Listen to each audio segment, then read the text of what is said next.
अध्यक्ष महोदय, महाराष्ट्र शासन मंत्रिमंडळ निर्णय गुरुवार दिनांक 14 मे 2026 सामान्य प्रशासन विभाग स्पर्धा परीक्षेसाठी राखीव प्रवर्गाच्या सवलती घेतल्यास खुल्या जागेवरील दावा अमान्य, स्पर्धा परीक्षेमध्ये वय, शैक्षणिक पात्रता, अनुभव व परीक्षेस बसण्याच्या संधीमध्ये सवलत घेतलेल्या राखीव प्रवर्गातील उमेदवारांचा नियुक्ती त्यांच्या स्वतःच्या जात प्रवर्गावरती करण्याचा निर्णय घेतलेला आहे, असं आम्ही माध्यमांमधून बघितलं, पेपरला वाचलेलं आहे।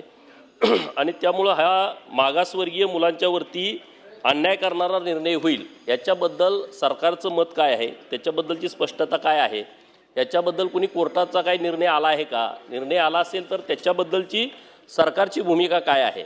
आणि याला जोडून माझा विषय असा आहे, या सगळ्या नियुक्त्या होताना म्हणजे MPSC असेल किंवा राज्य सरकारचे अनेक विभाग असेल, या विभागामध्ये 100 बिंदू नामावलीप्रमाणे रोस्टर तपासला जात नाही आणि रोस्टर तपासला न जाण्यामुळं जी मुलं मागासवर्गीय आहेत, गुणवत्तेमध्ये नंबर 1ला आहेत आणि गुणवत्तेमध्ये मेरिटला असल्यामुळं खुल्या प्रवर्गामध्ये त्यांची नियुक्ती दिली जाते, परंतु त्यांना परत जात प्रवर्गामध्ये दाखवलं जातं आणि याच्यामुळं फार मोठा अन्याय हा मागासवर्गीय लोकांच्यावरती होतोय।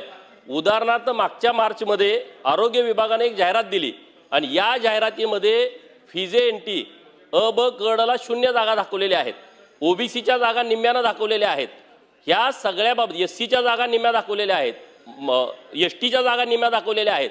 आणि जेव्हा मी या सगळ्या बाबतीमध्ये आवाज उठवला तेव्हा त्या खात्याच्या माध्यमातून सांगितलं गेलं की रोस्टर तपासलाच गेला नाही।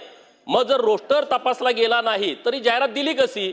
शिक्षण विभागाचा पण हाच विषय, मी 3 वेळा सभागृहामध्ये हा विषय घेतलेला आहे। माननीय मुख्यमंत्री महोदयांनी या विषयात लक्ष घालावं, त्यांच्यासोबत बैठक लावावी याबाबतची, आणि आज जो मी तारांकित प्रश्न उपस्थित केलाय त्याच्याबद्दल सरकारची भूमिका काय आहे हे स्पष्ट करावं।